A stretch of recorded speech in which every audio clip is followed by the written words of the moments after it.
Welcome back. The growing population in Texas and the summer heat putting a strain on the state's power grid. Governor Greg Abbott is warning about a new threat to the state's energy supply, and that is China. In a new Fox News op-ed titled "China is Knocking on Texas's Door," Abbott writes, quote, "China targets strategic sectors such as energy development, petroleum refining, and power generation. State-owned Power China is active in 50 ongoing projects across more than a dozen Latin American nations." I spoke with the governor of Texas, Greg Abbott, about all of that. Well, listen, it's in the entire region around the southern part of the United States, and it's quite alarming. You're familiar with what China's trying to set up in Cuba. They're trying to set up similar operations both in Mexico as well as in Central and South America. They're trying to set up a naval base at the bottom tip of South America that would control the shipping lanes between the Atlantic and Pacific. They're gaining more control in the Panama Canal. They're setting up operations in Mexico, as well as many Central and South American countries that make these countries more dependent upon China, but also increasing China's capability, being able to listen in and basically maintain surveillance upon what is going on in the United States of America.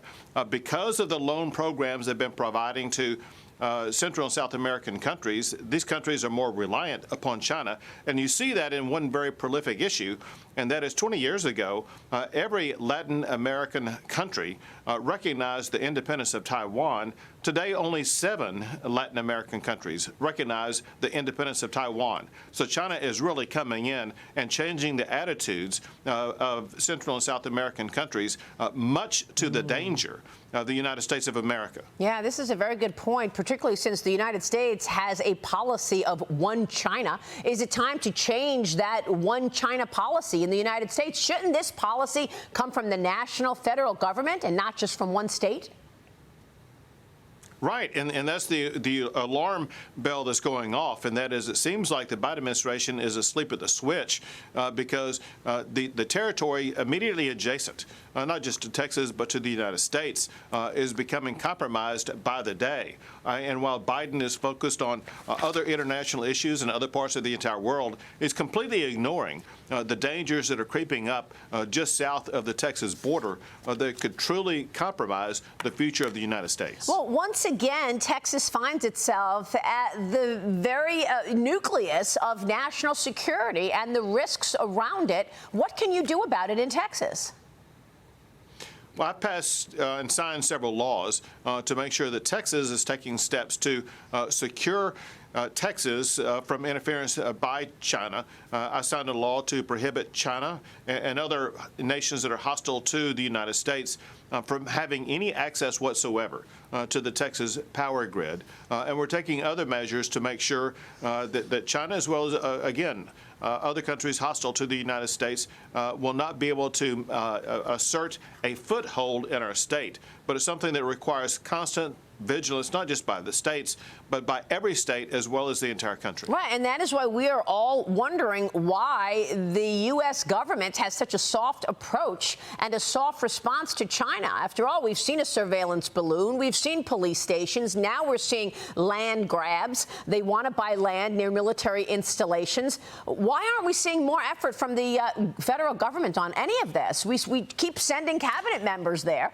begging for a partnership.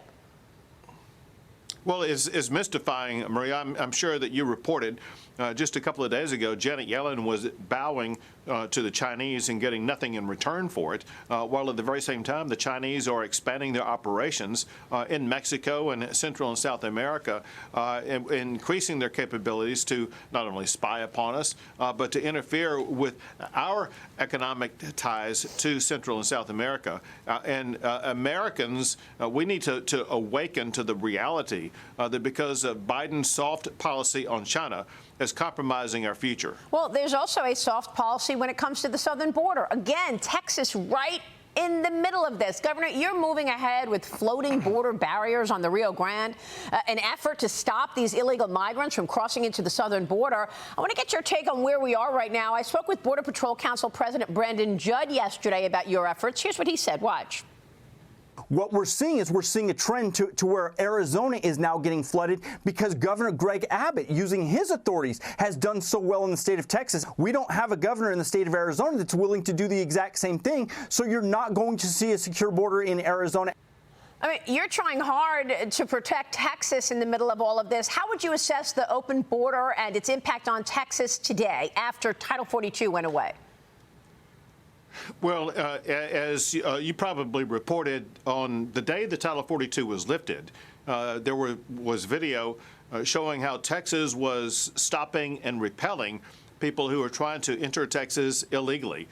We have razor wire, mile after mile after mile of razor wire that prohibit people from being able to enter into Texas in the first place. And right behind that razor wire are National Guard soldiers and Texas Department of Public Safety officers making sure those people do not get in. Every single day, we're adding more of that razor wire. In addition to that, we now have these buoys in the water to prevent people from even crossing the middle part of the Rio Grande River coming into the state of Texas.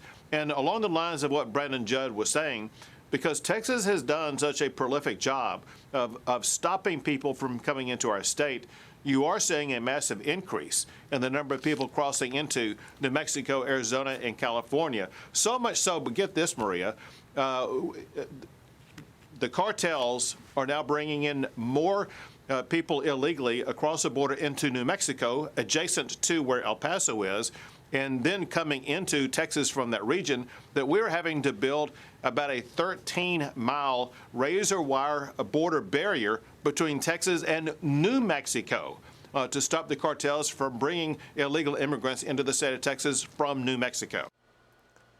Wow, this is just incredible what you're hearing from the governor right now in terms of New Mexico. Joe Borelli, you may have thought that maybe after Title 42 went away and we saw some stabilization, things would begin to get better. They're worse than ever, and the cartels are running Mexico, pocketing billions of dollars.